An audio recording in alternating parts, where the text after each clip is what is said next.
ليس كمثله شيء وهو السميع العليم.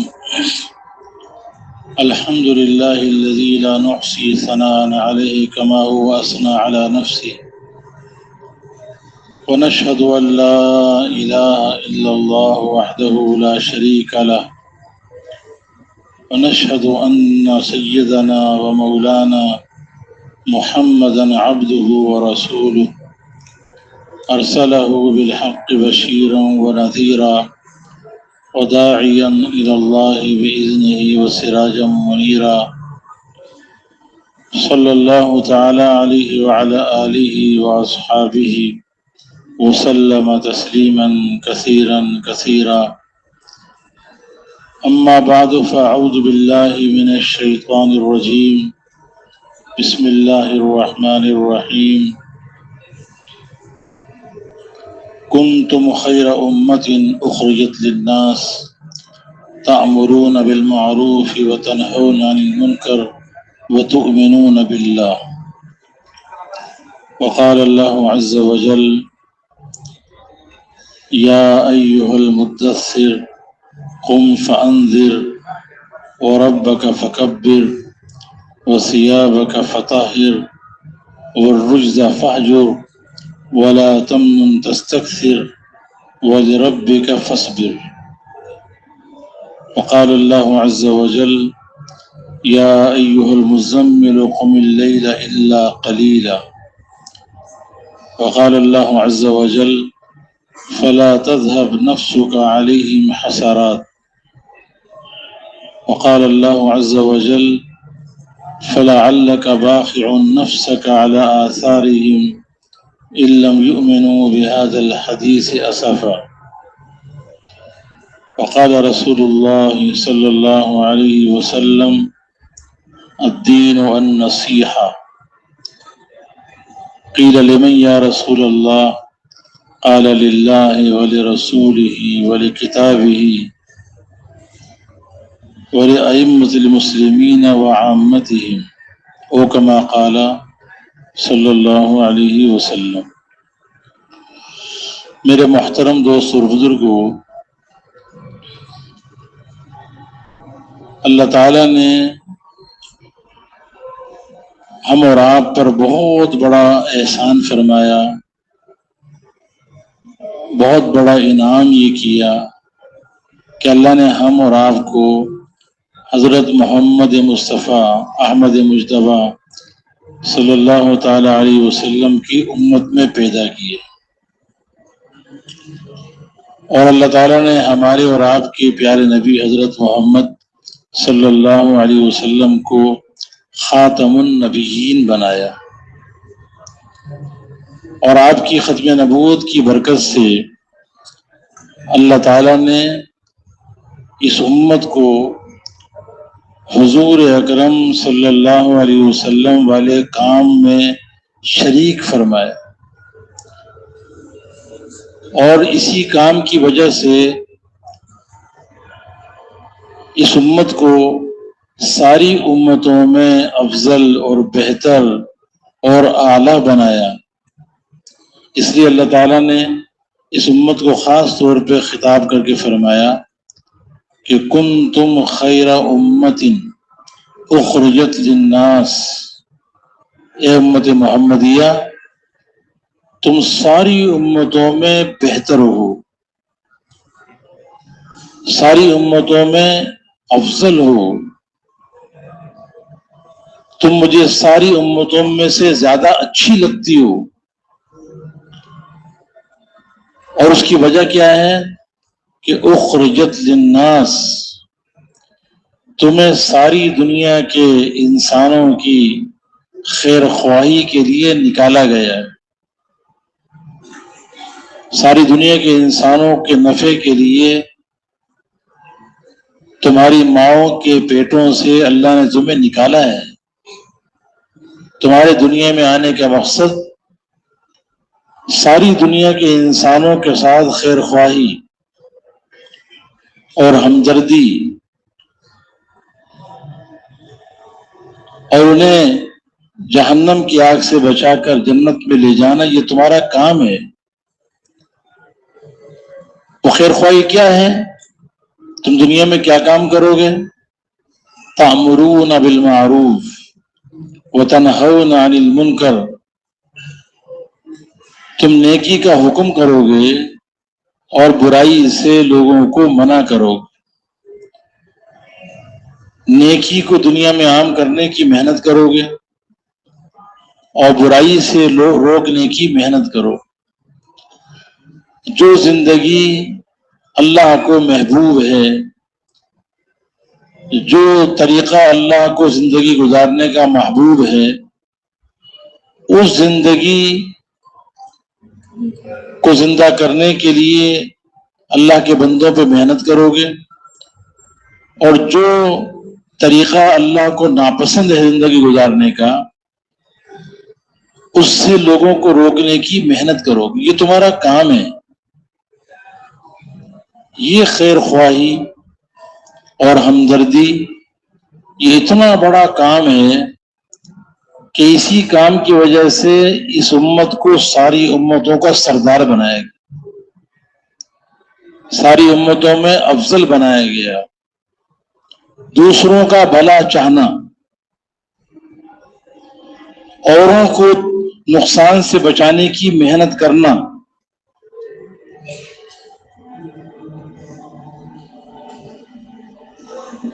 دوسروں کو ہلاک ہوتے ہوئے دیکھ کر، گناہوں میں دیکھ کر اس کے لیے بے چین ہونا، پریشان ہونا، بے قرار ہونا،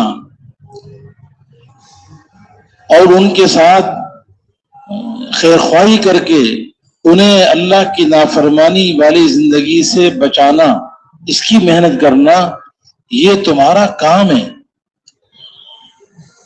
یہ خیر خواہی بہت بڑا عمل ہے۔ اتنا بڑا عمل ہے کہ حضور اکرم صلی اللہ علیہ وسلم نے پورے دین کو خیر خواہی میں بند کر دیا۔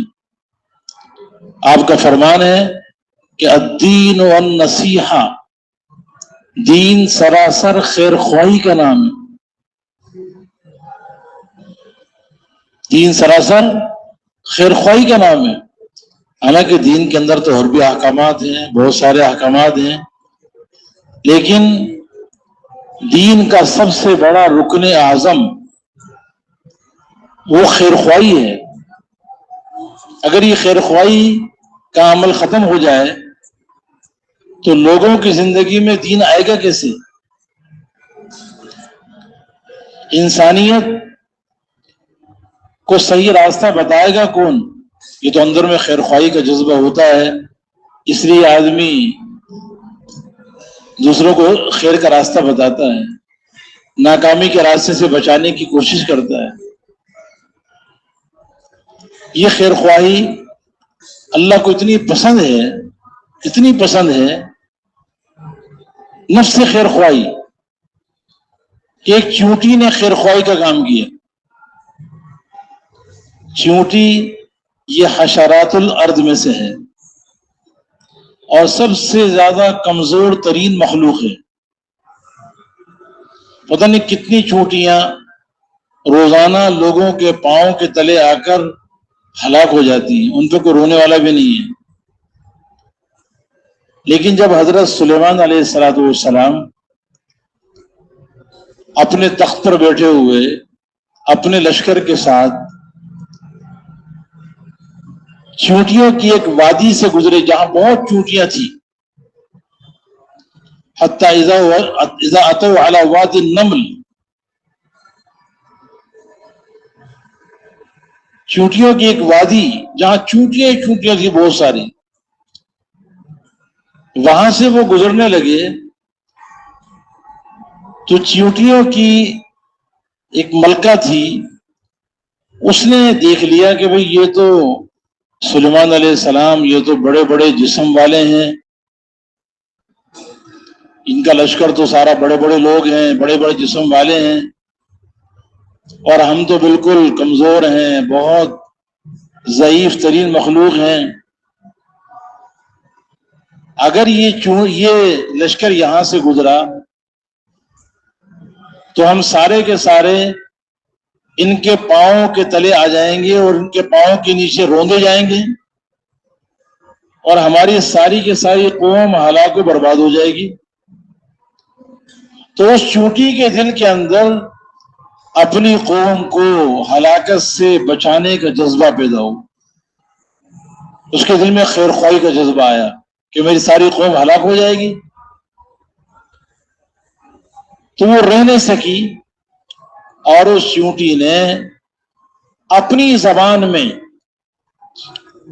جس طرح کہنا تھا، سمجھانا تھا، ان کو سمجھا دیا کہ دیکھو اپنے اپنے دلوں میں داخل ہو جاؤ، ایسا نہ ہو کہ سلیمان علیہ السلام اور اس کا لشکر یہاں سے گزرے اور تمہیں پاؤں کے نیچے رون ڈالے اور ان کو پتہ بھی نہ چلے۔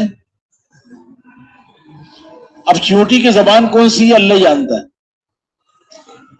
اگر آپ اپنے کان پر چونٹی سوار کر لیں، 10 چونٹی سوار کر لیں، اور آپ سننا چاہیں کہ یہ چونٹی کیا کہہ رہی ہے تو آپ سن سکیں گے، لیکن اللہ تعالیٰ کو اس چونٹی کا یہ خیر خواہی کا جملہ، یہ ہمدردی کا جملہ، اپنی قوم کو ہلاکت سے بچانے کا جملہ اتنا پسند آیا کہ اللہ تعالیٰ نے اس کے اس جملے کو سنا اور اتنا پسند کیا کہ چونٹی کے اس جملے کو عربی زبان میں اللہ نے نقل کیا، اور سب سے افضل نبی پر، حضرت محمد صلی اللہ علیہ وسلم پر، جو سب سے افضل ترین کتاب نازل کی قرآن پاک، اس قرآن کی آیت بنا کر آپ پہ نازل کیا، اور اتنا خوبصورت طریقے سے اس کے جملے کو عربی زبان میں نقل کیا کہ بلاغت کے کئی اصول اس میں جمع کر دیے۔ وقالت نملة يا أيها النمل ادخلوا مساكنكم لا يحطمنكم سليمان وجنوده وهم لا يشعرون۔ چونٹی نے کہا اے چونٹیوں، اپنے اپنے دلوں میں داخل ہو جاؤ، ایسا نہ ہو کہ سلیمان علیہ السلام اور اس کا لشکر تمہیں پاؤں کے نیچے رون ڈالے اور ان کو پتہ بھی نہ چلے، کیونکہ جان بوجھ کے تو وہ کریں گے نہیں، تم نظر نہیں آؤ گی تو پاؤں کے نیچے رو دی جاؤ گی۔ ایک جملہ بولا، کتنا خوبصورت جملہ ہے، کتنا حسین جملہ ہے، اللہ نے خاص طور پر اس امت کو سنایا، اس لیے کہ اس امت کو اللہ تعالیٰ نے پیدا ہی خیر خواہی کے کام کے لیے کیا ہے۔ اس امت کا دنیا میں وجود، اس امت کی بعثت، اس امت کے آنے کا مقصد ہی خیر خواہی ہے، لوگوں کو دنیا اور آخرت کی ناکامی اور ہلاکت سے بچانا ہے۔ وہ چونٹی تو اپنے زبان حال سے یہ کہہ رہی ہے کہ میں تو مکلف نہیں ہوں، چونٹی مکلف نہیں ہے۔ اگر وہ چونٹی جملہ نہ بولتی اور ان کی ساری قوم ہلاک ہو جاتی، کیا اس سے پوچھا جاتا؟ انسان اور جنات کو اللہ نے مکلف بنایا احکامات کا، جانوروں کو تو بنایا نہیں ہے، حشرات والارض کو بنایا نہیں ہے۔ اس چونٹی نے اپنی زبان حال سے کہا کہ امت محمدیہ صلی اللہ علیہ صاحبہ، میں مکلف نہیں ہوں، میرے ذمہ اپنی قوم کی خیر خواہی بھی نہیں ہے، لیکن میں نے بھی جب اپنی قوم کو ہلاک ہوتے ہوئے دیکھا تو میں بے چین ہو گئی، پریشان ہو گئی کہ میری آنکھوں کے سامنے میری ساری قوم ہلاک ہو جائے گی، تو مجھ سے رہا نہیں گیا، اور میں نے ایک جملہ ایسا بول دیا، صرف ایک جملہ، جس سے اپنی ساری قوم کو ہلاکت سے بچا لیا۔ تو اے امت محمدیہ، تمہیں تو اللہ نے اسی کام کا مکلف بنایا ہے، تمہیں تو اس کام کے لیے پیدا کیا گیا ہے۔ تمہاری آنکھوں کے سامنے کتنے نوجوان، بوڑھے، تاجر، زمیندار، مالدار، غریب، کتنے اللہ کے بندے اللہ کے احکامات کو توڑ رہے ہیں، اللہ کے نبی کے طریقوں کو چھوڑ رہے ہیں، اور ان کی دنیا اور آخرت دونوں برباد ہو رہی ہے، لیکن تم اتنے بئیس ہو گئے، تمہارے دلوں پہ ذرے برابر کوئی غم ہی نہیں ہے، ایک جملہ میری طرح بولنا تمہارے لیے بھاری ہو گیا، تمہاری زبانیں اتنی خشک ہو گئی کہ ایک جملہ بول کر انہیں اللہ کی طرف متوجہ کر دیتے اور اللہ کے سامنے رونے والا بنا دیتے، ان کے رخوں کو اللہ کی طرف موڑ دیتے، اللہ کے اوامر کی طرف ان کے رخوں کو موڑ دیتے، تو کتنے لوگوں کی ہدایت کا تم ذریعہ بن جاتے۔ تو مجھ سے زیادہ عاجز تو نہ بنو۔ یہ چونٹی بھی ہمیں سبق سکھا رہی ہے۔ اب دیکھو نا، ہے تو وہ چونٹی، لیکن اللہ تعالیٰ کو اتنی پسند آئی کہ اس کا پوری سورت کا نام ہی اس چونٹی کے نام سے ہے، سورۃ النمل۔ ایک چونٹی نے خیر خواہی کا کام کیا ہے، اللہ تعالیٰ نے اس کا ذکر بھی اپنی کتاب میں کیا، اس امت کو بس اس کی ذمہ داری یاد دلانے کے لیے کہ دیکھو تمہارا کام تو کتنا بڑا کام اللہ نے دیا ہے، چونٹی وہ کام کر لے تو وہ اللہ کو اتنی پسند آتی ہے کہ اس کا ذکر اپنی سب سے افضل ترین کتاب میں اللہ تعالیٰ کر دیتے۔ یہ خیر خواہی، دوسروں کا بھلا چاہنا اللہ کو اتنا پسند ہے۔ پھر اسی سورت میں، سورہ نمل میں ہی اللہ تعالیٰ نے ایک پرندے کا ذکر کر دیا، وہ بھی سارا خیر خواہی پہ تھا۔ سلیمان علیہ السلام، اللہ نے ان کو ایسی بادشاہت دی تھی کہ کسی کو اس کے بعد نہیں دی، پرندے بھی ان کے تابع ہوتے تھے، ہر قسم کے جانور ان کے تابع ہوتے تھے، ہوا ان کو لے کے اڑتی تھی، غدوها شہر ورواحها شہر، ایک صبح میں ایک مہینے کا سفر کر لیتے تھے، ایک شام میں ایک مہینے تک کی مسافت طے کر لیتے تھے، بغیر پیٹرول کے، بغیر ڈیزل کے، ہوا لے کے چلتی تھی ان کو اتنی تیزی کے ساتھ۔ جہاز تو اب بنایا نا، لوگ کہتے بہت ترقی کی ہے سائنس نے، اس وقت کون سی سائنس تھی؟ اور آج اتنی سائنس آگے بڑھ گئی ہے تو ایسا کوئی تخت تیار کر کے دکھائے نا کہ جو بغیر پیٹرول کے اور بغیر ڈیزل کے، بغیر چارج کیے ہوئے، ایسا کوئی جہاز بنائے جو ایک مہینے کی مسافت ایک صبح میں کر لے۔ اللہ نے اپنی قدرت دکھائی اس زمانے کے اندر۔ اب سلیمان علیہ السلام کو کہیں پر پانی کی ضرورت ہوتی ہے، پانی موجود نہ ہوتا تو کہتے ہیں کہ ہدہد ایک پرندہ ہے، اس کی یہ خاصیت ہے کہ وہ بہت دور سے پانی کا پتہ نکال لیتا ہے۔ تو سلیمان علیہ السلام اس کو بلاتے تھے کہ پانی کا پتہ کرو، تو ہو سکتا ہے ضرورت پڑی ہو۔ تو سلیمان علیہ السلام نے پرندوں کو دیکھا کہ وہ پرندے موجود ہیں لیکن ہدہد نظر نہیں آ رہا، یہ بغیر اجازت کے کیسے غائب ہو گیا؟ تو سلیمان علیہ السلام غصے میں آ گئے کہ یہ ہدہد بغیر اجازت کے کیوں گیا؟ امیر کی اجازت کے بغیر جانا نہیں چاہیے۔ تو سلیمان علیہ السلام نے کہا وَتَفَقَّدَ الطَّيْرَ فَقَالَ مَا لِيَ لَا أَرَى الْهُدْهُدَ أَمْ كَانَ مِنَ الْغَائِبِينَ لَأُعَذِّبَنَّهُ عَذَابًا شَدِيدًا أَوْ لَأَذْبَحَنَّهُ أَوْ لَيَأْتِيَنِّي بِسُلْطَانٍ مُبِينٍ۔ سلیمان علیہ السلام نے کہا کہ یہ ہدہد بغیر اجازت کے گیا ہے، تو اگر یہ گیا ہے کسی معقول وجہ سے غائب ہوا ہے جو عقل میں بھی آتی ہے، تو میں اس کو سخت سزا ضرور دوں گا کیونکہ بغیر اجازت کے گیا ہے، اور اگر یہ گیا ہے بغیر کسی معقول کی وجہ کے، بلا وجہ کے لیے چلا گیا، تو میں اس کو ذبح کر دوں گا۔ سزا کی انتہا یہ کہ اس کو ذبح کر دے، یا یہ کہ یہ ہدہد کوئی کھلی دلیل لے کر آئے، اپنا پکا عذر بتائے تو پھر چھوڑوں گا۔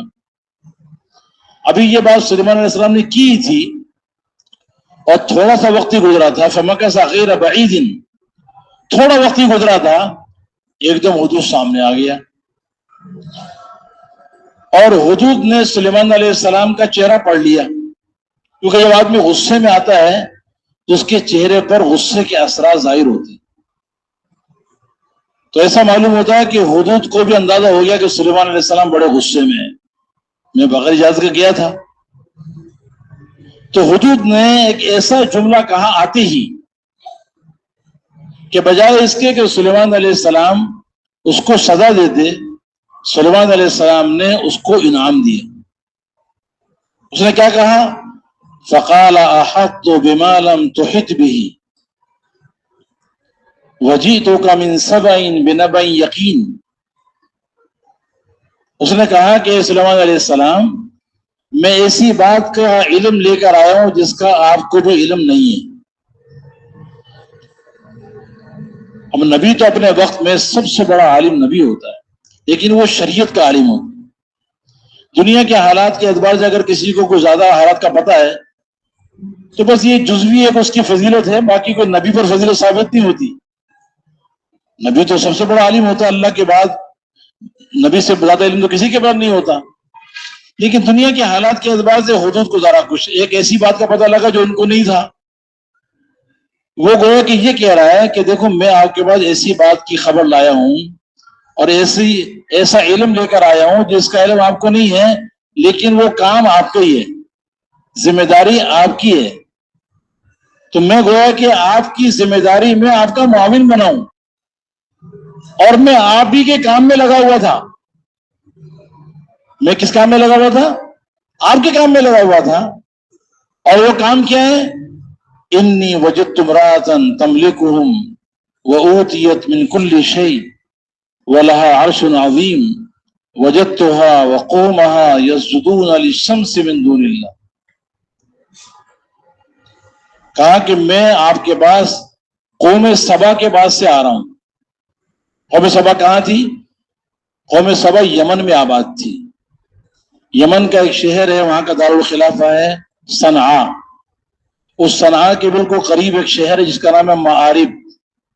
اس معارب شہر کے اندر قوم سبا آباد تھی. تو سلیمان علیہ السلام فلسطین میں اور قوم سبا یمن میں ہے، اور قوم سبا معارب تک کا فاصلہ، فلسطین سے وہاں تک کا فاصلہ تقریباً کوئی 3000 کلومیٹر کے قریب ہوگا. 3000 کلومیٹر جانا اور 3000 کلومیٹر واپس آنا، کتنا ہو گیا؟ 6000 کلومیٹر. تو گویا کہ حدود یہ کہہ رہا ہے کہ سلیمان علیہ السلام میں تو اکیلا 6000 کلومیٹر کا گشت کر کے آ رہا ہوں، اور وہاں کی سچی خبر لے کر آ رہا ہوں. اور وہ خبر کیا ہے کہ میں نے وہاں پر دیکھا کہ ایک عورت ہے اور وہ وہاں ملکہ بنی ہوئی ہے، اور اسے دنیا کی ہر چیز اللہ نے دی ہے، بہت اس کے پاس دنیا کا ساز و سامان ہے. اور میں نے دیکھا کہ وہ عورت بھی اور اس کی ساری کی ساری قوم اللہ کو چھوڑ کر سورج کو سجدہ کرتی. کتنا بڑا جرم ہے، کتنا بڑا ظلم ہے. جس اللہ نے پیدا کیا، ایک گندے قطرے سے بنایا، پانی پر انسان کی خوبصورت شکل کو بنایا، اس انسان کو بہترین آنکھیں دی، دیکھنے کے لیے آنکھیں دی، سننے کے لیے کان دیے، بولنے کے لیے زبان بنائی، پکڑنے کے لیے ہاتھ دیے، چلنے کے لیے پاؤں دیے. اتنا خوبصورت یہ انسان جس اللہ نے بنایا ہے، اس اللہ کو چھوڑ کر اللہ کے غیر کو سجدہ کرنا، یہ کتنا بڑا ظلم ہے اس کائنات میں. اس لیے کہ عبادت اللہ کے علاوہ کسی کا حق نہیں ہے، ایمان اللہ کے علاوہ کسی کا حق نہیں ہے. اللہ ہی وہ ذات ہے جو عبادت کے لائق ہے. احق من عبد وہی عبادت کے لائق ہے، احق من ذکر وہی ذکر کے لائق ہے، انصر من ابتغیا وہی سب سے زیادہ مدد کرنے والا ہے، اجود من سئل وہی سب سے زیادہ سخاوت کرنے والا ہے، ارحم من ملک سب سے زیادہ محبت کرنے والا اللہ ہے، اوسع من اعطا سب سے زیادہ وسیع عطا کرنے والا اللہ ہے، الملک لا شریک له وہ ایسا بادشاہ ہے کہ اس کا کوئی شریک نہیں، والفرد لا ند له ایسا تنہا بادشاہ ہے کہ اس کا کوئی مقابل نہیں۔ اس اللہ نے پیدا کیا، گندے قطرے سے بنایا، اور پھر پیدا کرنے کے بعد اس انسان کے لیے اللہ نے زمین کو بچھا دیا، آسمان کو اس کے لیے چھت بنا دیا، دن کے کام کرنے کے لیے سورج کو اللہ نکالتے ہیں، رات میں اللہ تعالیٰ چاند کو لے آتے ہیں، اور رات کو ستاروں کے ذریعے آسمان کو اللہ نے مزین کر دیا راستے بتانے کے لیے، سمندر اللہ نے انسانوں کے لیے بنائے، درخت اللہ نے انسانوں کے لیے بنائے، ان درختوں میں کتنے قسم قسم کے پھل اللہ نے پیدا کیے، سبزیاں اللہ نے بنا دی، گوشت اللہ نے حلال کر دیا، کتنی نعمتیں اللہ کی ہیں۔ اتنے بڑے محسن اور اپنے منی میں حقیقی اللہ کو چھوڑ کر اللہ کے غیر پہ یقین کرنا، اللہ کے غیر پر اعتماد کرنا، اللہ کے غیر کو سجدہ کرنا، اللہ کے غیر سے مدد مانگنا، اللہ کے غیر کے سامنے سجدہ کرنا، یہ کائنات میں سب سے بڑا جرم ہے۔ اور ان الشرک لظلم عظیم، یہ سب سے بڑا ظلم ہے، سب سے بڑا ظلم ہے۔ یہ خبر کون سنا رہا ہے؟ ایک ہدہد، اس کے دل میں خیر خواہی کا جذبہ پیدا ہوا بلقیس اور اس کی قوم کے لیے، اور اس نے 6000 کلومیٹر کا سفر کیا۔ اسے بھی معلوم ہے یہ جو 6 نمبر ہے نا، 6 نمبر، اس 6 نمبر میں جو سب سے پہلا نمبر ہے اس کو معلوم تھا کہ ساری گڑبڑ شروع ہوتی ہے اس نمبر میں کمی آنے سے۔ جب اندر کا ایمان کمزور ہو جائے، اللہ سے تعلق کمزور ہو جائے، اللہ کی طرف سے نگاہ ہٹ جائے، تو پھر انسان پتہ نہیں کہاں کہاں بھٹکتا پھرتا ہے۔ کوئی پتھروں کو سجدہ کر رہا ہے، کوئی سورج کو سجدہ کر رہا ہے، کوئی آگ کو سجدہ کر رہا ہے۔ جو ایک اللہ کو نہیں مانتا اور پتہ نہیں کتنے غیر اللہ کے سامنے جھکتا ہے، اور وہ اس کا کوئی کام بنتا نہیں ہے اللہ کے ارادے کے بغیر، اس لیے کہ لا الہ الا اللہ، لا معبود الا اللہ، لا مقصود الا اللہ، لا مطلوب الا اللہ۔ عزت دینے والا کون ہے؟ ذلیل کرنے والا کون ہے؟ کامیاب کرنے والا کون ہے؟ ناکام کرنے والا کون ہے؟ نفع پہنچانے والا کون ہے؟ نقصان پہنچانے والا کون ہے؟ زندگی بنانے والا کون ہے؟ زندگی کو بگاڑنے والا کون ہے؟ اللہ جسے خوش کرنا چاہیں اسے کوئی غمگین کر نہیں سکتا، جسے اللہ غم دینا چاہیں اسے کوئی ہنسا نہیں سکتا، جسے اللہ مالدار بنانا چاہیں اسے کوئی غریب کر نہیں سکتا، اور جسے اللہ غریب کر دیں اسے کوئی مالدار بنا نہیں سکتا۔ یہ رات اور دن کا نظام اور زمین اور آسمان کا نظام، دنیا کے ساری چیزیں، اس کا پیدا کرنے والا بھی اللہ اور سارے حالات کا پیدا کرنے والا بھی اللہ۔ تو یہ خبر لا کے دی ہدہد نے۔ اس سے پتہ لگتا ہے کہ ہدہد کو بھی معلوم تھا کہ نبی دنیا میں کیوں آتا ہے۔ اسے پتہ تھا کہ سلیمان علیہ السلام اللہ کے نبی ہیں۔ سلیمان علیہ السلام کے اندر جو اپنی امت کی ہدایت کے لیے بے چینی تھی، بے قراری تھی، خیر خواہی کا جذبہ تھا، وہ ہدہد میں منتقل ہو گیا ساتھ رہ کر۔ ہدہد بھی نبی کے ساتھ رہ کر اس کے اندر بھی نبی کا کام آ گیا، وہ جذبہ منتقل ہو گیا نا۔ تو اس نے دیکھا کہ یہ تو نبی کا کام ہے، بڑا کام ہے، چلو میں بھی تھوڑا ساتھ دے دوں۔ حالانکہ ذمہ نہیں تھا اس کی، ہدہد کے ذمہ، ہدہد مکلف نہیں ہے خیر خواہی کرنے کا۔ انسان و جنات کو مکلف بنایا نا اللہ تعالیٰ نے، پرندوں کو بھی مکلف بنایا، لیکن نبی کے اندر جو دین کے مٹنے کا غم ہوتا ہے، انسانیت کو گناہوں میں دیکھ کر نبی جو بے چین ہوتا ہے، بے قرار ہوتا ہے، اور انسانیت کی خیر خواہی کے لیے جو مارے مارے پھرتا ہے ان کے پیچھے، تو یہ جذبہ اس جانور پہ، پرندے میں منتقل ہوئی ہے. اور اس نے بھی اتنی بڑی قربانی کی، 6000 کلومیٹر کا سفر. کوئی پیٹرول تھوڑی ڈالتی ہے اس کے اندر؟ کیا خیال ہے؟ خود جو اڑتا ہے تو پیٹرول کے لیے اڑتا ہے یا ڈیزل ڈالتے ہیں اس کے اندر؟ یہ چارج ہوتا ہے. پرندوں پہ چلتا ہے نا، اپنے پر پہ اڑتا ہے نا. تو جیسے ہم پاؤں پہ چلتے ہیں اور زیادہ چلے تو ہم بھی تھک جاتے ہیں، تو پرندہ بھی جب زیادہ چلے گا تو وہ بھی اپنے پروں پہ جاتا ہے تو وہ بھی تھکتا ہے، اسے بھی آرام کی ضرورت پڑتی ہے. تو اس نے کتنی بڑی قربانی کی، 6000 کلومیٹر کا سفر کر دیا. اسے یہ پتہ لگ گیا کہ یہ وہ نبی کا کام یہ ہے، خیر خواہی، ہمدردی، اوروں کو نقصان سے بچانا.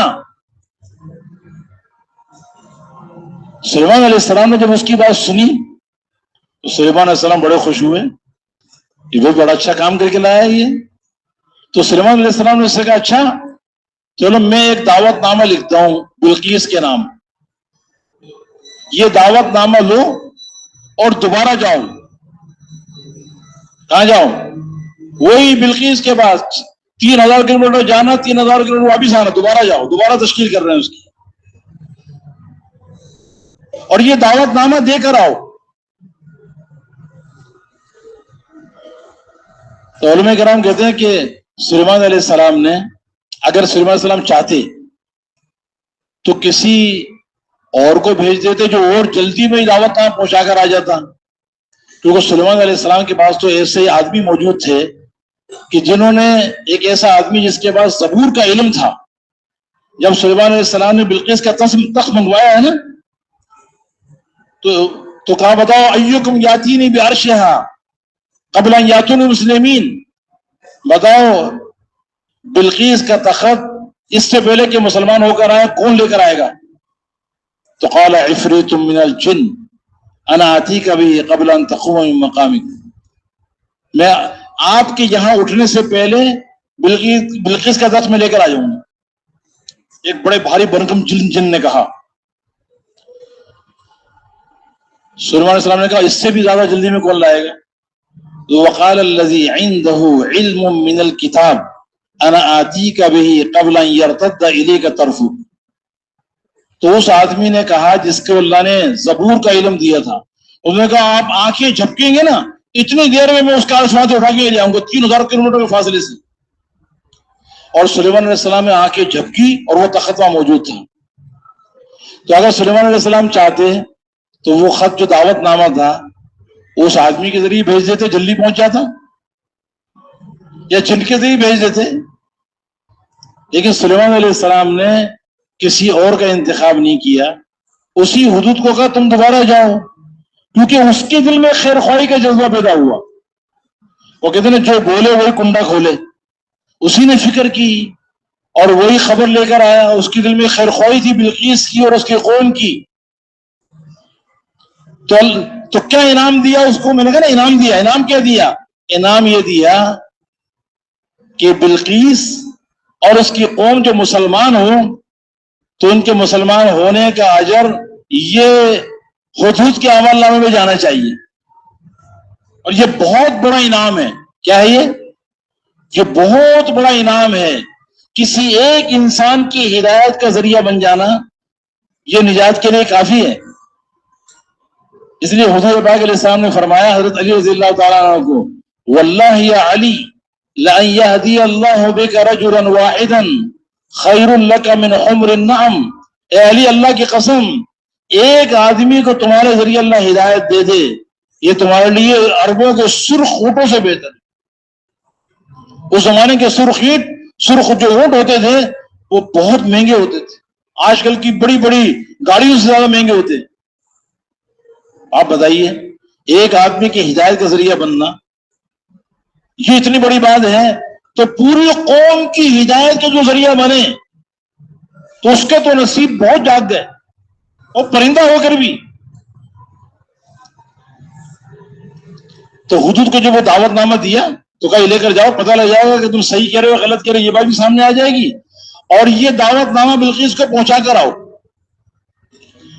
ہدہد نے کسی قسم کا عذر نہیں کیا ہے کہ سلیمان علیہ السلام میں تو اتنا لمبا سفر کر کے آگے تھک گیا، میں نے آپ کو خبر بتا دی ہے، اب آپ کے پاس تو بڑے بڑے لوگ موجود ہیں، کسی اور کے ذریعے بھیج دیں، میں آرام کر لیتا ہوں تھوڑا سا، کسی اور کو بھیج دیں۔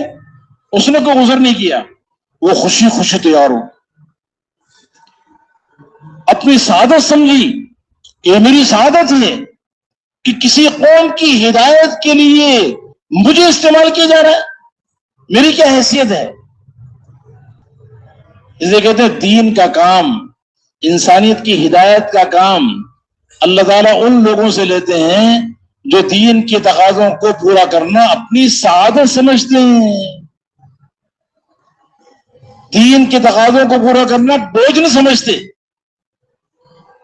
وہ سعادت سمجھتے ہیں کہ یہ ہماری سعادت ہے کہ اللہ نے ہمیں اپنے دین کے لیے استعمال کر لیا، تو وہ خوشی خوشی تیار ہو گیا، اور وہ دعوت نامہ لے کے دوبارہ اس نے اڑنا شروع کیا۔ ابھی تو آیا تھا بیچارہ، دوبارہ اڑ کے جا رہا ہے، 3000 کلومیٹر جانا پھر واپس بھی آنا ہے، 12,000 کلومیٹر کا سفر اس ہدہد نے اکیلے کیا۔ جب وہ یمن پہنچا اور بلقیس کے محل کو دیکھا تو وہ اپنے محل میں سوئی ہوئی تھی، دروازے بند تھے، اب کیسے جائے؟ تو ایک روشن دان کھلا ہوا تھا، روشن دان سے داخل ہوا وہ ہدہد، اور بلقیس کی مسیری پر وہاں پہ جا کے وہ دعوت نامہ رکھ دیا، اور خود جا کے بیٹھ گیا روشن دان پہ کہ دیکھو یہ جب اٹھے گی تو کیا کرتی ہے، کیونکہ سلیمان علیہ السلام نے کہا تھا کارگزاری میں سنانی ہے کہ وہ کیا کرتی ہے، یہ کارگزاری تبلیغ میں یہ بھی قرآن سے ثابت ہے، دیکھیں کہ وہ کیا کرتی ہے، دعوت کا کیا جواب دیتی ہے۔ اب بلقیس کی جب آنکھ کھلی اور وہ اٹھی، اس نے دیکھا یہ دعوت نامہ رکھا ہوا ہے، اس نے اٹھا کے اس کو پڑھا، انہ من سلیمان و انہ بسم اللہ الرحمن الرحیم اللہ تعلو علی واتونی مسلمین، کہ یہ سلیمان علیہ السلام کی طرف سے خط ہے، میں شروع کرتا ہوں اس اللہ کے نام سے جو بے حد مہربان نہایت رحم کرنے والا ہے، تم فرما بردار بن کر مسلمان ہو کر آ جاؤ، تکبر نہیں کرنا، وہ یہ دعوت ہے، اسی میں خیر ہے تمہارے لیے۔ اس نے دعوت نامہ پڑھا، اور پڑھنے کے بعد اس کی کوئی تحقیق بھی نہیں کی کہ یہ لایا کون ہے۔ پھر بادشاہوں کے پاس جو خطوط آیا کرتے ہیں اس کے لیے تو سفیر متعین ہوتے ہیں، سفیر خط لے کے جاتا ہے، اس نے نہیں پوچھا کہ بھئی سفیر کہاں ہے، یہ سلیمان علیہ السلام کا جو خط کو لے کر آیا ہے وہ بندہ کدھر ہے جو لے کر آیا ہے، اس کی تحقیق ہی نہیں کی۔ اگر وہ تحقیق کرتی کہ بھئی یہ دعوت نامہ لایا کون ہے تو کیسے پتا پڑتا کہ کون لایا ہے؟ کسی کا دھیان بھی نہ جاتا کہ یہ پرندہ جو بیٹھا نا وہ تو یہ لے کر آیا، کسی کا دھیان بھی نہیں جاتا۔ اور اگر کوئی کہہ دیتا کہ بھئی یہ پرندہ لے کر آیا ہدہد، تو کیا خیال ہے، وہ یقین کر دی؟ یہ تو عقل کی بات ہی نہیں کہ پرندہ خط لے کر آیا۔ بھئی بادشاہوں کے خطوط تو سفیر لے کر آتے ہیں، اور سفیروں کا بڑا مقام ہوتا ہے۔ ایسا اس کے دل میں اس دعوت کا، سلیمان علیہ السلام کے اندر کی بے چینی، خیر خواہی، ہمدردی، اس کا ایسا اثر پڑا اس کے دل میں، اتنا روب پڑا سلیمان علیہ السلام کی اس دعوت کا کہ اس نے اس کی تحقیق ہی نہیں کی، اور آگے کی کارروائی شروع کر دی کہ اب کرنا کیا ہے۔ اور بلقیس تھی تو کافرہ، لیکن اس اعتبار سے بڑی سمجھدار تھی کہ وہ کوئی کام مشورے کے بغیر نہیں کرتی تھی۔ اس نے فوراً اپنے مشورے والوں کو بلا لیے۔ آج تو ہمارے پرانے ساتھی بغیر مشورے کے کام کر دیتے ہیں، اور وہی چیز نزاع کا ذریعہ بن جاتی ہے، توڑ ہو جاتا ہے جماعت کے اندر کہ مثال نے بغیر پوچھے طے کر دیا۔ تو بلقیس نے مشورہ کیا، سارے مشورے والوں کو بلایا اور بلا کے کہا دیکھو یا ایھا الملأ انی القی الی کتاب کریم وانہ من سلیمان وانہ بسم اللہ الرحمن الرحیم اللہ تعلوا علی واتونی مسلمین۔ اے میرے سرداروں، اپنے مشوروں کے قریب میرے سرداروں، ان کی عزت احترام، یہ دعوت نامہ آیا ہے میرے پاس، یہ خط آیا ہے، بڑا عزت والا خط ہے، اور اس میں لکھا ہوا ہے کہ شروع کرتا ہوں میں اللہ کے نام سے جو بے حد مہربان نہایت رحم کرنے والا ہے، فرما بردار بن کے آ جاؤ، مسلمان ہو جاؤ، تکبر نہ کرنا۔ یا ایھا الملأ افتونی فی امری ما کنت قاطعۃ امرا حتی تشہدون، اے میرے سرداروں مجھے میرے اس معاملے میں مشورہ دو، بتاؤ میں کیا کروں، میں تمہارے مشورے کے بغیر کوئی فیصلہ نہیں کروں۔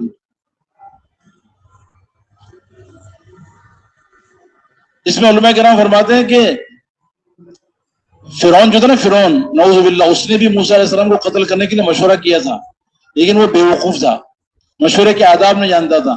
اپنے مشورہ کو بلا کے کہا کہ دیکھو میں نے موسیٰ علیہ السلام کو نعوذ باللہ قتل کرنا ہے، وما اریکم الا ما ارى، بس یہی میرا فیصلہ، یہی میری رائے ہے، ماننا پڑے گا، اس لیے ناکام ہو گیا۔ اور بلقیس مشورے کی آداب جانتی تھی، مشورے کی اہمیت جانتی تھی، اس نے کہا میں کوئی کام بھی تمہارے رائے کے بغیر نہیں کروں گی۔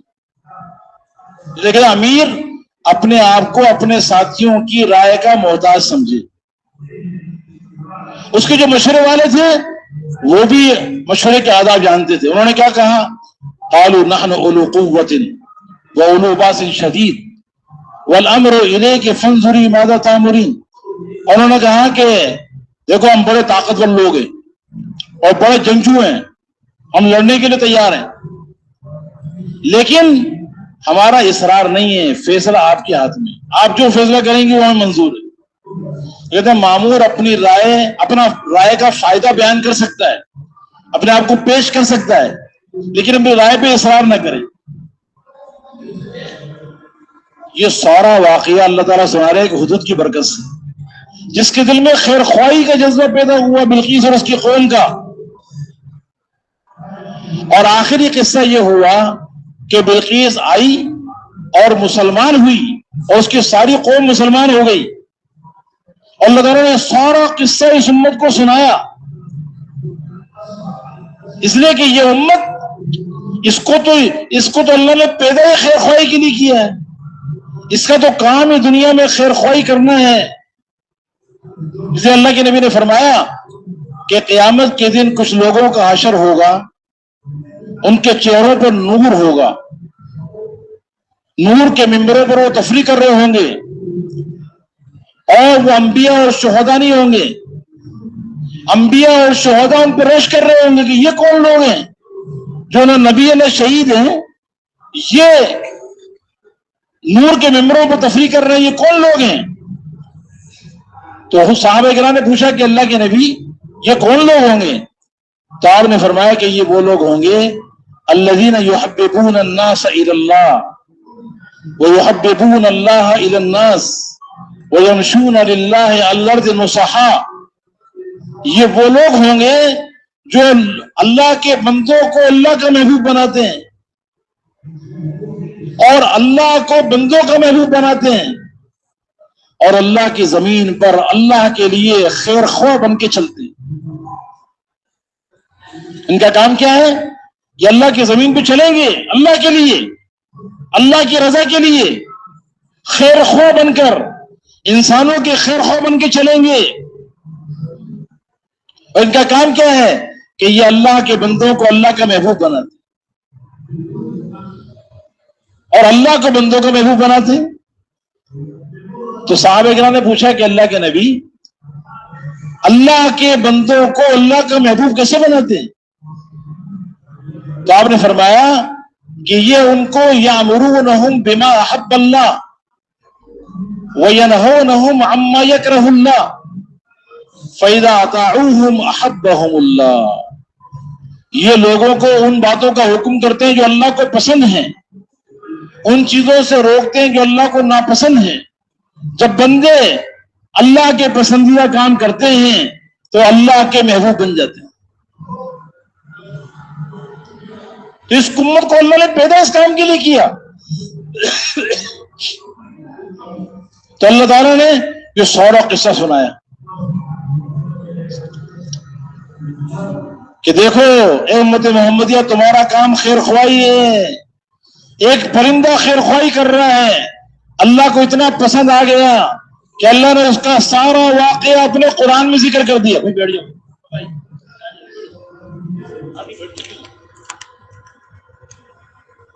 سارے مجموعے کو خراب کر دیا۔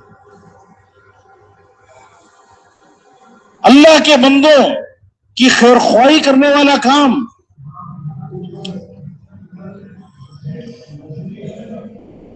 اے امت محمدیہ، تمہیں تو اللہ نے پیدا خیر خواہی کے کام کے لیے کیا ہے۔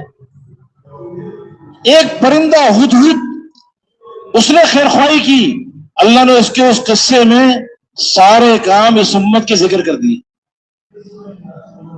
اور وہ کام کیا ہے؟ ایک تو یہ ذکر کر دیا کہ دیکھو، دین کا کام، ہدایت کا کام اللہ ان لوگوں سے لیتا ہے جن کے دلوں میں خیر خواہی کا جذبہ ہو، ہمدردی کا جذبہ ہو۔ اپنا بھلا تو ہر ایک چاہتا ہے، دوسروں کا بھلا چاہنا اس نبوت والے کام کی جو بنیاد ہے اور نبوت کے کام کی جو اساس ہے وہ خیر خواہی ہے۔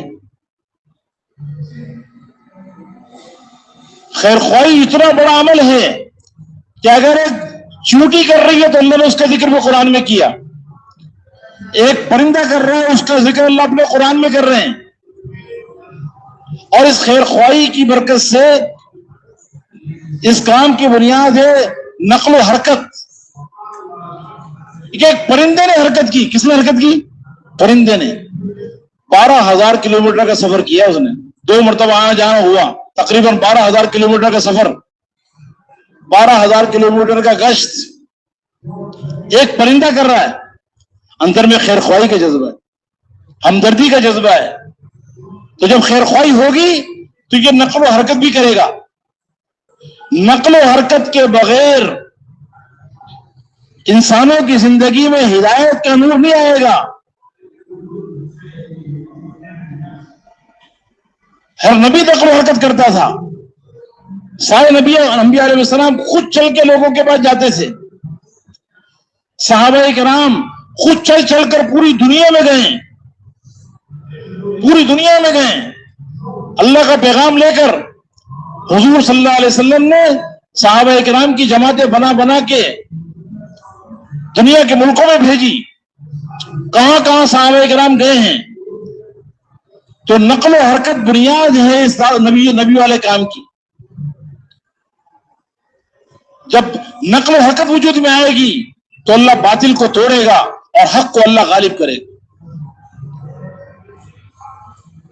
اور یہ نقل و حرکت یہ جب ذریعہ بنتی ہے ہدایت کا، جب نقل و حرکت قربانی کے ساتھ ہو۔ تو اس حدود نے بھی قربانی کے ساتھ نقل و حرکت کی، نہ چاہتے ہوئے بھی کیا، قربانی کے ساتھ مجاہدہ، قربانی۔ یہ تو یہ داعی کا زیر ہے، دین کے لیے قربانی کرنا، اپنے جسم کو تھکانا، جان لگانا، مال لگانا، اپنی صلاحیتیں لگانا۔ اس لیے حضور صلی اللہ علیہ وسلم نے ایسی امت تیار کی جو اللہ کے کلمے کو بلند کرنے کے لیے ساری دنیا میں گئی اور ہر طرح کی قربانی کر کے گئی۔ کھانا نہیں ملا، بھوک برداشت کی، پیاس برداشت کی، کپڑوں کی کمی برداشت کی، خواہشات کو قربان کیا، حاجتوں کو قربان کیا، تاکہ اللہ کا کلمہ دنیا میں بلند ہو جائے۔ تو نقل و حرکت ہو قربانی کے ساتھ، تو پھر اللہ تعالیٰ ہدایت کا فیصلہ کرتے ہیں۔ اور پھر اگلی بات کہ نقل و حرکت بھی ہے، خیر خواہی بھی ہے اور قربانی بھی ہے، لیکن وہ مشورے کے تابع ہے۔ کس کے تابع ہے؟ مشورے کے تابع۔ ایک آدمی بغیر مشورے کے قربانیاں کر رہا ہے، اپنے بڑوں کی مانتا ہی نہیں ہے، مشورے کے تابع چلنا نہیں چاہتا، تو خطرہ ہے کہ یہ نفس کے تابع ہو جائے گا۔ جو مشورے کے تابع نہیں ہوتا اس کے بارے میں خطرہ ہے کہ یہ اپنے نفس کے تابع ہو کے چلے گا۔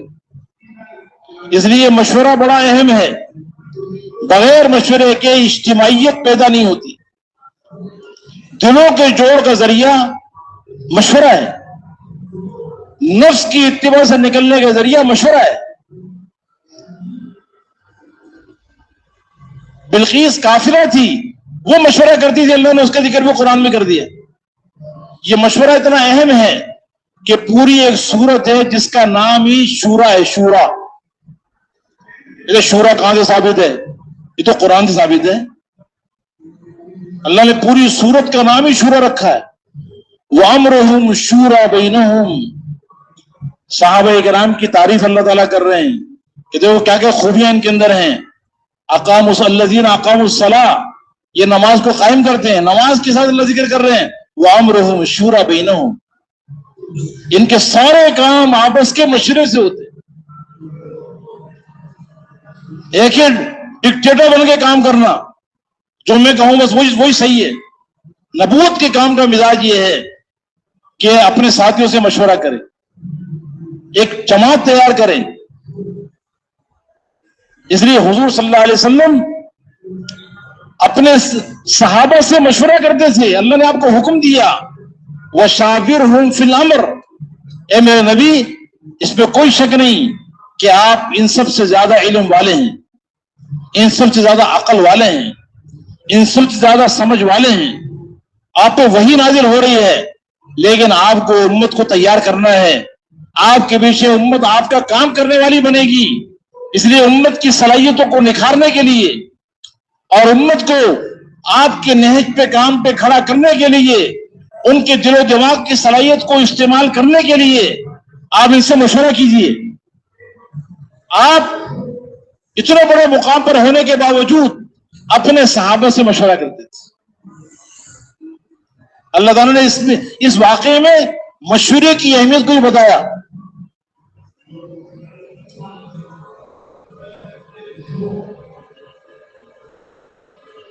ایک خیر خواہی کا کام یہ اللہ کو اتنا پسند ہے کہ ایک چھوٹی خیر خواہی کر رہی ہے، اس کو اللہ اپنے قرآن میں ذکر کر رہے ہیں امت کی رہبری کے لیے.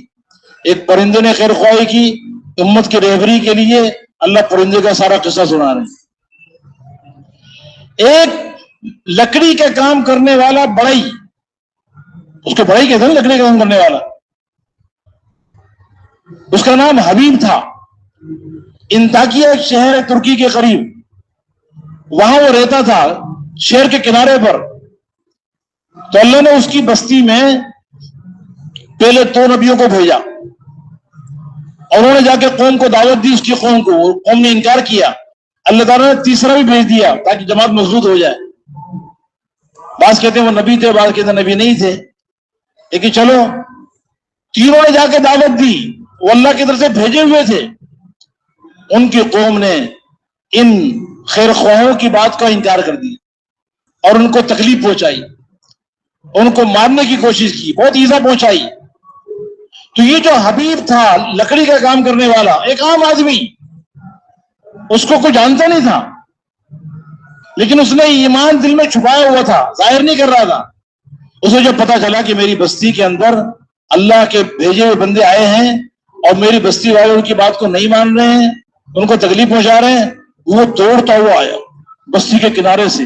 وجاء من اقصى المدينة رجل يسعى، دوڑتا ہوا آیا. اللہ نے اس کے چلنے کا ذکر اپنے قرآن میں کیا. خیر خواہی کے کام کے لیے دوڑنے کا ذکر اللہ نے اپنے قرآن میں کیا. اور وہ دوڑتا دوڑتا آیا کہ دیر نہیں کرنی، ایسا نہ ہو کہ بغیر ایمان کے مر گئے تو سیدھے جہنم میں جائیں گے. اس کے دل میں اپنی قوم کی خیر خواہی کا جذبہ پیدا ہوا اور وہ جلدی سے آیا اور آ کر اپنی قوم سے کہا یا قوم اتبعوا المرسلین اتبعوا من لا يسألكم اجرا وهم مهتدون. اے میری قوم،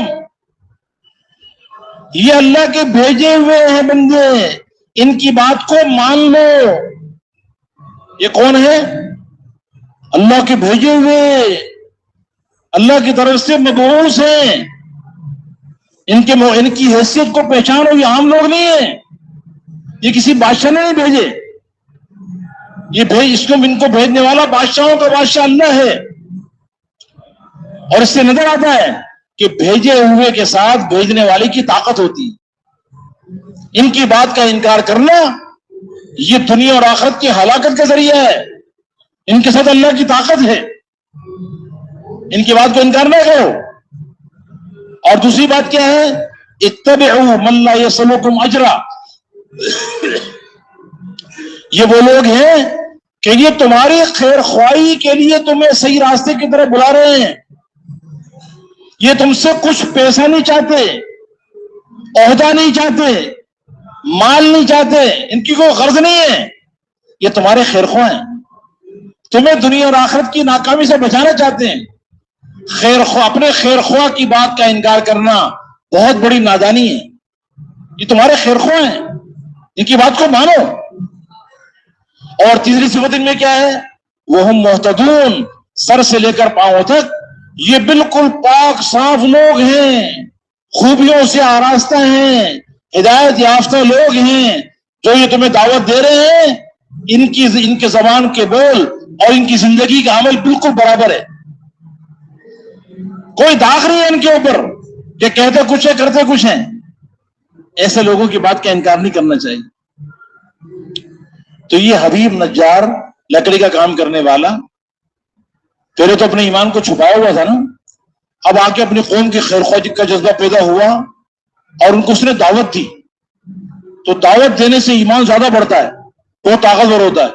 ابھی تک ایمان چھپایا ہوا تھا، اب جب دعوت دی تو اپنے ایمان کو چھپا نہیں سکا اور اپنے ایمان کا بھی اظہار کر دیا۔ وَمَا لِيَ لَا أَعْبُدُ الَّذِي فَطَرَنِي وَإِلَيْهِ تُرْجَعُونَ، مجھے کیا ہوا کہ میں اس اللہ کی عبادت نہ کروں جس نے مجھے پیدا کیا ہے اور تم سارے اسی کے لوٹ کر جاؤ گے؟ میں اس اللہ کو چھوڑ کر ان بتوں کو اپنا معبود بنا لوں کہ اگر اللہ نقصان پہنچانا چاہے تو بت کسی کو وہ نفع دے نہیں سکتے؟ اور دیکھو کان کھول کے سن لو، انی آمنت بربکم فاسمعون، کان کھول کے سن لو، میں اللہ پر ایمان لے آیا جو تمہارا بھی رب ہے، کان کھول کے سن لو، میں بھی ایمان لے آیا۔ اب قوم نے جب سنا کہ یہ بھی مسلمان ہو گیا ہے تو انہوں نے اس کو بھی مارا، بہت مارا، بعض کہتے ڈنڈوں سے مارا، کوئی کہتے جوتیوں سے مارا، بہت مارا، یہاں تک کہ وہ شہید ہو گیا۔ اور جب وہ شہید ہونے لگا تو بعض روایتوں میں آتا کہ اس نے جاتے جاتے ایک دم اس کی زبان سے یہ نکلا، یا لیت قومی یعلمون بما غفر لی ربی وجعلنی من المکرمین، ہائے کاش میری قوم کو پتہ چل جاتا کہ اللہ نے میرے سارے گناہ معاف کر دیے اور جنت کی نعمتیں دے دے کر اللہ نے میرا کتنا اکرام کیا ہے۔ بعض روایتوں میں آتا ہے کہ اللہ نے اس کا جنت کا جو محل تھا جس میں اس کو داخل کرنا تھا، وہ محل اللہ نے اس کو دنیا میں دکھا دیا۔ اس کو دیکھ کے وہ کہہ رہا ہے کاش میری قوم کو پتہ چلتا کہ اللہ نے میرے کو کتنا بڑا میرا اعزاز و اکرام کیا ہے۔ تو ایک لکڑی کا کام کرنے والا اگر وہ خیر خواہی ایک قوم کی کرے، اللہ اتنا بڑا اللہ نے اس کو اعزاز و اکرام کیا کہ اللہ نے اس کا قصہ اس صورت میں سنایا جو پورے قرآن کا دل ہے۔ اللہ کے نبی نے فرمایا ان لکل شیء قلبا، ہر چیز کا ایک دل ہوتا ہے، وقلب القرآن یاسین، اور قرآن کے دل سورہ یاسین ہے۔ قرآن کے دل میں اللہ نے حبیب نجار کے سارے قصے کو اللہ نے سنا دیا۔ ہر چیز کا دل ہوتا ہے اور قرآن کا دل کیا ہے؟ سورہ یاسین، ہر چیز کا دل ہوتا ہے۔ تو اس کی یہ سورہ یاسین کا دل کیا ہے؟ کہتے سورہ یاسین کا دل، سورہ یاسین کا دل یہی حبیب نجار کا واقعہ ہے۔ اچھا اس واقعے کا دل کیا ہے؟ ہر چیز کا دل ہوتا ہے، اس کا دل کیا ہے؟ اس کا دل خیر خواہی، ہمدردی ہے۔ تو دین نام ہی خیر خواہی کا ہے، دین نام کس کا ہے؟ خیر خواہی۔ فرعون کے خاندان کا ایک آدمی جو موسیٰ علیہ السلام پر ایمان لے آیا تھا، اور موسیٰ علیہ السلام کے بارے میں فرعون نے مشورہ کیا کہ ان کو قتل کرنا ہے، اور وہ اسی مجلس سے بیٹھا ہوا تھا۔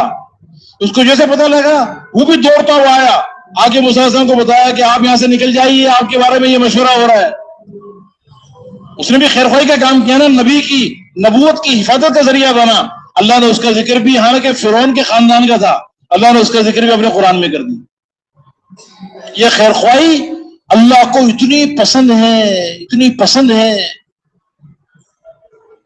کسی کو کھانا کھلا دینا بڑی خیر خواہی ہے، بھوکے کو کھانا کھلا دینا، پیاسے کو پانی پلا دینا، ننگے کو کپڑے پہنا دینا، یہ بھی خیر خواہی ہے. کہ سب سے بڑی خیر خواہی، سب سے بڑی ہمدردی کیا ہے؟ کہ انسانیت کے دلوں کے اندر سے اللہ کے غیر کا یقین نکالنے کی محنت کرنا، اور دلوں کے اندر سے مخلوق کا یقین نکال کر خالق کا یقین دلوں پیدا کرنے کی محنت کرنا. ماں کا یقین دلوں سے نکل جائے، اعمال کا یقین، اعمال سے ہونے کا یقین دلوں میں آ جائے، یہ سب سے بڑی خیر خواہی ہے. دنیا کی فکریں دلوں سے ختم ہو جائیں، آخرت کی فکر دلوں کے اندر پیدا ہو جائے. انسانیت رسم و رواج سے نکل جائے، برادری کی رسومات، قوم کی رسومات اس سے نکل جائے، اور نبی والی زندگی کو اختیار کرنے والی بن جائے. خاتم الانبیاء، سید الانبیاء، امام الانبیاء، تو جہاں کے سردار، آمنہ کے لال حضرت محمد مصطفیٰ صلی اللہ تعالی علیہ وسلم کی سنتوں پر زندگی گزارنے والے بن جائیں. یہ خیر خواہی ہے. نافرمانی اور معصیت والی زندگی سے انسانیت نکل جائے اور اللہ کی فرما برداری اور اطاعت والی زندگی پر آ جائے، پورا دین زندگیوں میں آئے. یہ خیر خواہی کا کام ہے. جہالت، قرآن و حدیث سے کس سے جہالت والی زندگی سے انسانیت نکلے اور قرآن و حدیث کے علم کا نور دلوں کے اندر داخل ہو جائے اور دل قرآن و حدیث کے علوم سے منور ہو جائے. یہ ہے خیر خواہی. اللہ سے غفلت کی ظلمتیں دل کے اندر سے نکل جائیں اور ذکر کے ذریعے اللہ کی معرفت کا نور، اللہ کا تعلق، اس کا نور دلوں کے اندر پیدا ہو. بد اخلاقی والی زندگی، بد اخلاقی والی زندگی، اس سے انسانیت نکلے اور اچھے اخلاق، اخلاق حسنہ انسانیت کے اندر آ جائیں. ہر ایک کو فائدہ پہنچانا، ہر ایک کے ساتھ ہمدردی کرنا، ہر مسلمان کا اکرام کرنا، گناہگار سے گناہگار کا اکرام کرنا، ہر ایک کے حقوق کو ادا کرنا، یہ زندگی پیدا ہو جائے. یہ سب سے بڑی خیر خواہی ہے. خود غرضی والی زندگی، ریاکاری والی زندگی، دنیا طلبی والی زندگی، عصبیت والی زندگی، میری برادری، میری زبان، میرا علاقہ، یہ عصبیت والی زندگی ختم ہو جائے اور اخلاص اور للہیت دلوں میں پیدا ہو. یہ ہے خیر خواہی کا کام، سب سے بڑی خیر خواہی. گارے مٹی پر زندگیاں برباد کرنے کے بجائے کہ ساری زندگی گارے مٹی میں لگ رہی ہے، چند ٹکوں کو حاصل کرنے کے لیے زندگی لگائی جا رہی ہے، جان لگ رہی ہے، صلاحیتیں لگ رہی ہیں، چند ٹکوں کے لیے، دنیا کی ریتھڑوں کے لیے گارے مٹی پر اپنی ساری صلاحیتیں برباد کی جا رہی ہیں. اس سے نکال کر اللہ کے کلمے کو بلند کرنے کے لیے، اللہ کے دین کو دنیا میں زندہ کرنے کے لیے، انسانیت کو جہنم کی آگ سے بچا کر جنت میں لے جانے کے لیے جان و مال لگانے پر تیار کرنا، یہ سب سے بڑی خیر خواہی کا کام، یہ سب سے بڑا کام ہے. یہ انسان سازی کا کام ہے. اس کام کے لیے نبیوں کو اللہ بھیجتے ہیں. انسان کو انسان بنانا، نبیوں کی محنت سے انسان بنتا ہے. اس لیے کہ انسان اس وقت تک انسان نہیں بنتا جب تک کہ اس کے اندر کا یقین ٹھیک نہ ہو جائے، اس کی زندگی کے طریقے نبی کے طریقوں کے مطابق نہ ہو جائیں، اس کے اندر اطاعت کا مادہ پیدا نہ ہو جائے، اس کے اندر قرآن و حدیث کا علم اس کے اندر جب تک نہ آ جائے، اس کے اخلاق جب تک اچھے نہ ہو جائیں، اخلاق لہیہ جب تک نہ آ جائے، یہ جان و مال اللہ کے دین پہ لگانے والا نہ بن جائے، اس وقت تک انسان نہیں بنتا. یہ صفات اگر نہ ہو تو انسان انسانیت سے نکل کر جانوروں کی صف میں کھڑا ہو جاتا. یہ انسانیت سازی والا کام ہے. اس کے لیے نبیوں کو اللہ بھیجتے ہیں اور انبیاء علیہ السلام آ کر رات دن اس کی محنت کرتے ہیں. دن میں دعوت, لوگوں کے قلوب کو اللہ کی طرف متوجہ کرنا, یہ کام, اور رات کو اللہ کے سامنے کھڑے ہو کر اللہ کی رحمت کو بندوں کی طرف متوجہ کرنا. دن میں دعوت دینا, راتوں کو اللہ سے امت کی ہدایت کی دعائیں مانگنا, اور پورا دن اسی فکر میں, اسی غم میں گھلنا, یہ نبیوں کا کام ہوتا ہے. اس کے لیے اللہ نے ہماری جان و مال کو بھی خریدا ہے, کیونکہ یہ امت یہ ساری امتوں میں بہتر ہے. جیسے میں نے شروع میں کہا تھا, یہ ساری امتوں میں افضل ہے, اور اللہ نے اس امت کی جان و مال کی بڑی قیمت لگائی ہے. اسے اللہ تعالیٰ کیا فرما رہے ہیں, ان اللہ اشترى من المؤمنین انفسهم واموالهم بان لهم الجنہ.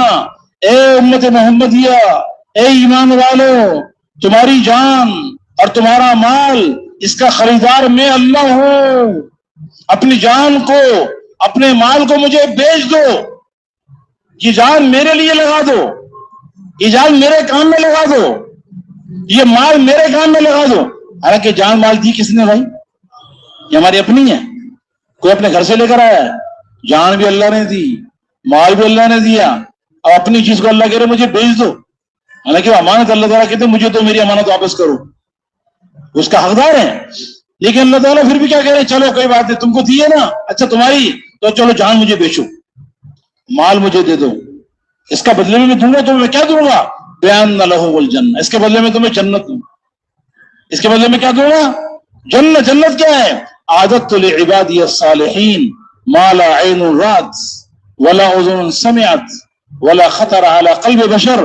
میں نے اپنے نیک بندوں کے لیے جنت میں ایسی نعمتیں تیار کی ہیں جو کسی آنکھ نے نہیں دیکھی, کسی کان نے نہیں سنی, کسی انسان کے دل میں اس کا وہم و گمان نہیں گزرا. ایسی نعمتیں دوں گا. یہ جان میرے پہ قربان کر دو, میرے دین پر, دین کو دنیا میں عام کرنے پر, انسانیت کی خیر خواہی پر یہ جان و مال لگا دو. تو آج تم اپنے گارے مٹی کے گھروں کی جدائی برداشت کرو گے, اس کے بدلے میں جنت میں تمہیں سونے چاندی کے محلات دوں گا. ایسے محلات داخل کروں گا کہ لبنۃ من ذہب ولبنۃ من فضہ, اس کی ایک اینٹ سونے کی, ایک اینٹ چاندی کی, ملاتھا المسک, اس کا گارا مشک کا, حسباء واللؤلؤ, اس کی کنکریاں موتی کی, حشیش الزعفران, اس کی کھال زعفران کی. ایسے بہترین محلات. اللہ کے نبی نے فرمایا مساکن طیبہ کیا ہے؟ قرآن پاک میں ذکر ہے نا, وہ مساکن طیبہ, پاکیزہ گھر. تو صحابہ کرام نے پوچھا اللہ کے نبی پاکیزہ گھر سے کون مراد ہے, کون کیا ہے؟ آپ نے فرمایا ان فی الجنت قصرا من لؤلؤۃ, جنت میں ایک محل ہے موتی کا بنا ہوا, لہو 70 دارا من یاقوتۃ حمراء, اس موتی کے محل کے 70 بڑے بڑے حال ہیں سرخ یاقوت کے بنے ہوئے. فی کل دار 70 بیتا من زمرد خضراء, ہر بڑے حال میں 70 کمرے ہیں سب زمرد کے بنے ہوئے. فی کل بیت 70 سریرا, ہر کمرے میں 70 مسیریاں لگی ہوئی ہیں. علی کل سریر 70 فراشا, ہر مسیری پر 70 بسترے لگے ہوئے ہیں. علی کل فراش جاریہ, ہر بستر پہ جنت کی ایک حور اس کا انتظار کر رہی ہو. آج شب جمعہ ہے نا, ذرا حساب لگا کے بتا رہے کتنی حوریں ہوں گی. جنت میں ایک محل, موتی کا محل, 70 اس کے بڑے حال, ہر حال میں 70 کمرے, ہر کمرے میں 70 مسیریاں, ہر مسیری پہ 70 بسترے, ہر بسترے پر ایک حور. تو ابھی 70 ضرب 7-8 مرتبہ ہوگا, یہ ضرب کر کے بتانا کتنی بنتی ہے. وفی کل بیت 70 مائدۃ علی کل مائدۃ 70 لونا من الطعام, ہر گھر میں 70 دسترخوان ہوں گے, ہر دسترخوان پہ 70 قسم کے کھانے رکھے ہوں گے. اب بتائیے گا کتنے قسم کے کھانے ہوں گے ہر کمرے میں, ہے نا, 70 بڑا حال, اور اس میں ہر حال میں 70 کمرے, کتنے قسم کے کھانے ہوں گے. اور فی کل بیت 70 وصیفا ووصیفۃ, ہر کمرے میں 70 غلام, 70 خادمائیں اس کی خدمت کے لیے بیٹھی ہوں. آج اللہ کو جان لگائی, اللہ کے لیے مال لگایا, تو اللہ اتنا بڑا اعزاز کریں گے کہ کہ جدائی برداشت کی ہے گارے مٹی کے مکان کی اور سونے چاندی کے اور موتی اور یاقوت کے اور زمرد کے گھروں میں اللہ اس کا داخلہ کریں گے۔ گھر کے کھانے قربان کیے اور جنت میں پرندوں کا گوشت اللہ کھلائے۔ جنتی بیٹھا ہوگا اور پرندہ اڑتا ہوا جا رہا ہوگا، دل میں خیال پیدا ہوگا کہ اس کا گوشت میں نے کھانا ہے، وہ پرندہ اڑتے اڑتے سیدھا اس کے پاس آ جائے گا۔ ابھی خیال آیا ہے، کسی کو کہا نہیں ہے، اندر میں دل چاہت پیدا ہوئی ہے، وہ پرندہ فوراً آئے گا اور آ کر اپنے پروں کو اوپر کرے گا اور اس کی دائیں اس کی دونوں طرف گوشت ہوگا، جس ذائقے کا کھانا چاہے، جیسی ڈش بنا کے کھانا چاہے اسی پرندے میں سے کھا لے، اس کے پرندہ ہو کے واپس چلا جائے۔ ایسے پرندوں کے گوشت اللہ کھلائے گا۔ کھانے کھانے کے بعد جنت کے پھل اللہ کھلائیں گے۔ وہ جنتین دان، جب خیال دل چاہے گا میٹھا کھانے کا، پھل کھانے کا، تو جنت کے جو تنے ہیں وہ خود بخود جھک جائیں گے۔ پھل توڑنے کے لیے درخت پہ چڑھنا نہیں پڑے گا، کسی کو بھیجنا نہیں پڑے گا، وہ ٹہنیاں خود بخود اس کے قریب آ جائیں گی اور یہ ان پھلوں کو کھائے گا۔ اور وہ کیسے پھل ہوں گے؟ امثال القلال والدلا، بڑے بڑے مٹکوں کی طرح، بڑے بڑے ڈول کی طرح، احلی من العسل، ہر پھل شہد سے زیادہ میٹھا، الین من الزبد، مکھن سے زیادہ نرم، اشد بیاضا من اللبن، دودھ سے زیادہ سفید، ولیس فیہ عجم، اس کے اندر کوئی گٹھلی نہیں ہوگی۔ ایک دیہاتی صاحب نے پوچھا کہ اللہ کے نبی جنت میں انگور بھی ہوگا؟ آپ نے کہا انگور بھی ہوگا۔ اس نے پوچھا اللہ کے نبی یہ بتائیے کہ انگور کا خوشہ کتنا بڑا ہوگا؟ آپ نے فرمایا مسیرۃ شہر للغراب لا یقع ولا یفتر، کوا ایک مہینے تک کوا اڑتا رہے، ایک مہینہ سیدھا اڑتا رہے پورا مہینہ، سستائے نہیں اور گرے نہیں، مسلسل اڑتا رہے، پھر جا کر اس خوشے کی مسافت پوری کر سکے گا۔ تو وہ صحابی کہنے لگے، دیہاتی تھے نا، کہ اللہ کے نبی فما عظم الحبہ، انگور کا ایک دانہ کتنا بڑا ہوگا؟ تو آپ نے کہا کہ یہ بتاؤ تمہارے ابا جان نے کبھی ایسا کیا کہ وہ بکرا لے کر آئے، اس کو ذبح کیا، اس کی کھال اتاری، اس کو دواغت دی، اور کھال اتارنے کے بعد تمہاری اماں جان کو وہ کھال دی اور کہا کہ اس کا ڈول بنا لو؟ عربوں میں یہ عام تھا، کھال اتارتے بکرے کی، ڈول بنا لیتے، پانی کے کام آتا تھا۔ انہوں نے کہا ہاں ایسا ہوا ہے۔ آپ نے فرمایا کہ ایک انگور کا دانہ اس ڈول کے برابر ہو تو پورا بکرا ہو گیا نا، ایک انگور کا دانہ پورے بکرے کے برابر۔ تو صحابہ کرام تو بڑے قناعت پسند تھے نا، تھوڑے بھی گزارا کرتے تھے۔ تو وہ دیہاتی صاحب کہنے لگے اللہ کے نبی پھر تو وہ ایک دانہ میرے گھر والوں کے لیے پیٹ بھرنے کے لیے کافی ہے، ہمیں اور کیا کر رہے ہیں، خوشی کی ضرورت نہیں۔ آپ نے فرمایا وہ عامت عشیرتک، ارے تیرے گھر والے نہیں، وہ جنت کا دانہ ہے انگور کا، تیرے سارے خاندان کے پیٹ بھرنے کے لیے کافی ہو جائے گا۔ ایسے کھانے اللہ کھلائے گا، ایسے پھل اللہ کھلائے گا۔ اور دنیا کی عورتوں کی جدائی کو برداشت کیا، اللہ جنت میں جنت کی حوروں سے نکاح کرے، وزوجناہم بحور عین، وزوجناہم بحور عین، ایسی حوروں سے اللہ نکاح کرے گا جو موٹی موٹی آنکھوں والی، فیہن قاصرات الطرف، جن کی نگاہیں اپنے خاوندوں کے علاوہ کسی کو نہیں دیکھیں گی، ان کے خاوند ان کے علاوہ کسی کو نہیں دیکھیں گے۔ حور مقصورات فی الخیام، وہ ایسی حوریں جو خیموں کے اندر بند ہوں گی، کانہن اللؤلؤ والمرجان، کانہن الیاقوت والمرجان، ایسا لگے گا اتنی خوبصورت ہوں گی، ایسا معلوم ہوگا کہ یاقوت اور مرجان کی موتیوں کے اندر پروئی ہوئی، کانہن البیض مکنون، ایسا معلوم ہوگا کہ جیسے چھپے ہوئے انڈوں کی طرح ہوں گی۔ لو اطلعت علی الارض لملأت ما بین الارض والسماء ریحا، اگر جنت کی حور دنیا میں جھانک لے، آسمان دنیا میں جھانک لے تو زمین سے لے کے آسمان تک، آسمان سے لے کے زمین تک ساری کی ساری خلا خوشبو سے معطر ہو جائے۔ وَلَتَزَخْرَفَتْ مَا بَيْنَ الْخَافِقَيْنِ، اور اگر وہ دنیا میں جھانک لے تو مشرق سے مغرب، شمال سے جنوب، ساری دنیا روشن ہو جائے۔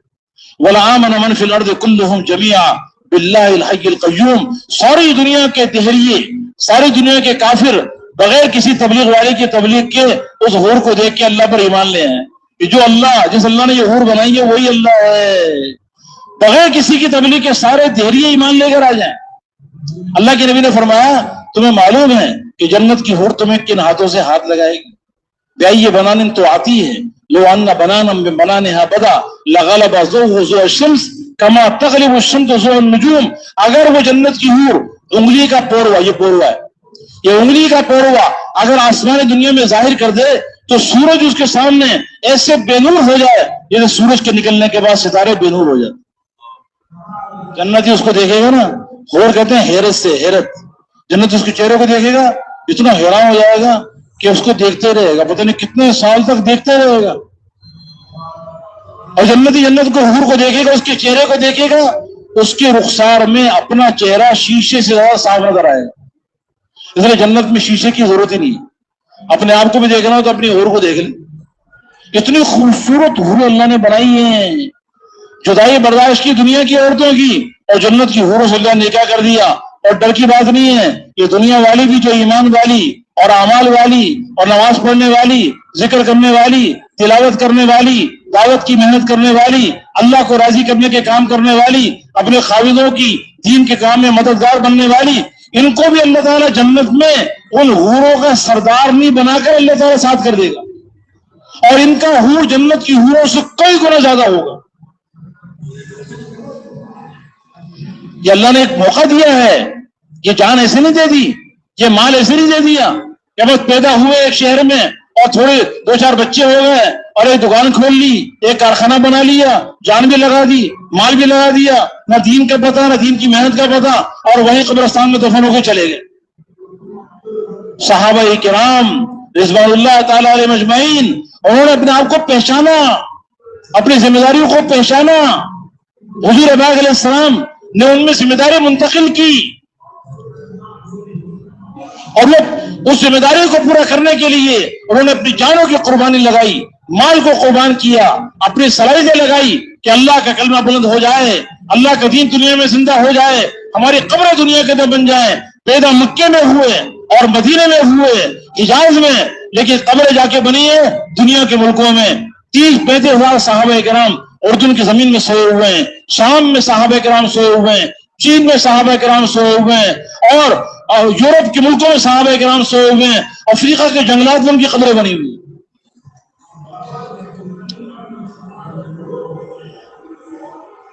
حدود سلیمان علیہ السلام کے حدود میں 12,000 کلومیٹر کا سفر کیا نا، اور صحابہ کرام نے 12,000 نہیں، پوری دنیا کا سفر کیا، پوری دنیا گئے، وہ محمد صلی اللہ علیہ وسلم کی حدود بن کر پوری دنیا میں گئے، اللہ کے پیغام کو دنیا میں عام کیا ہے، اور انہیں ثابت کر دیا کہ ہم دنیا کے کتے نہیں ہیں، ہم دنیا کے بیٹے نہیں ہیں، ہم دنیا کے ثبوت نہیں ہیں، ہم مسلمان ہیں، ہم حضور اکرم صلی اللہ علیہ وسلم کے امتی ہیں، ہم حضور کے کام والے ہیں، ساری دنیا کے انسانوں کے خیر خواہ ہیں، سب کے ہمدرد ہیں، ہم سب کو جہنم کی آگ سے بچا کے جنت میں لے جانا چاہتے۔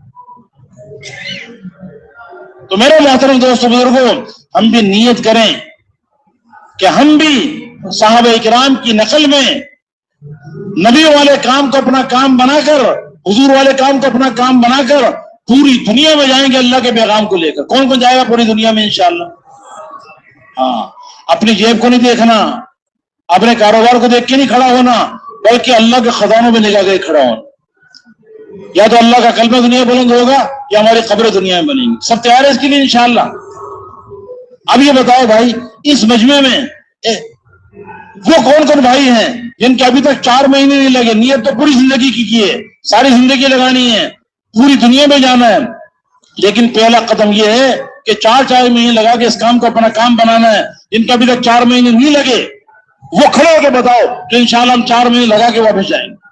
کون کون تیار ہے 4 مہینے کے لیے انشاءاللہ؟ ماشاءاللہ، جو چلے کے لیے آئے وہ 4 مہینے کر دیں، 10 دن کے لیے آئے 4 مہینے کر دیں، اور جو شہر کے ساتھی آئے ہوئے ہیں وہ نفل 4 مہینے کی جماعتیں بنائیں اور پوری دنیا میں جانے کی نیت کریں۔ ماشاءاللہ ماشاءاللہ، اور کھڑے ہو جاؤ، اور کھڑے ہو جاؤ، ماشاءاللہ ماشاءاللہ ماشاءاللہ۔ اچھا تشریف رکھیے، بیٹھیے۔ اچھا اب یہ بتاؤ بھائی، اس مجمع میں ایسے کون بھائی ہیں جن کے 4 مہینے لگ گئے، اب ساری دنیا میں اللہ کا کلمہ بلند ہو جائے؟ اس کے لیے 1 سال بیرون ممالک اور 7 مہینے باہر ممالک کے لیے، 1 سال اندرون ملک کے لیے کون کون تیار ہے؟ کھڑے ہو کے بتاؤ ماشاءاللہ۔ 1 سال باہر ممالک، 1 سال 7 مہینے، 1 سال اندرون ملک، ماشاءاللہ ماشاءاللہ ماشاءاللہ۔ اچھا جلدی سے بیٹھ جاؤ، جلدی سے بیٹھ جاؤ، جلدی، ابھی جانا نہیں ہے بھائی، جانا نہیں، جلدی بیٹھ جائے، جلدی سے بیٹھ جاؤ بھائی، جلدی بیٹھ جاؤ۔ اچھا اب یہ بتاؤ بھائی، اس مجمع میں ایسے کون بھائی ہیں جو نیت کرتے ہیں کہ انشاءاللہ سنت تو لگاتے تھے ہر سال، اب ہر سال 4 مہینے لگائیں گے، ہر سال 4 مہینے، ہر مہینہ 10 دن، روزانہ 8 گھنٹے؟ ماشاءاللہ ماشاءاللہ ماشاءاللہ ماشاءاللہ۔ ماشاء اللہ اچھا تشریف رکھیے بیٹھ جی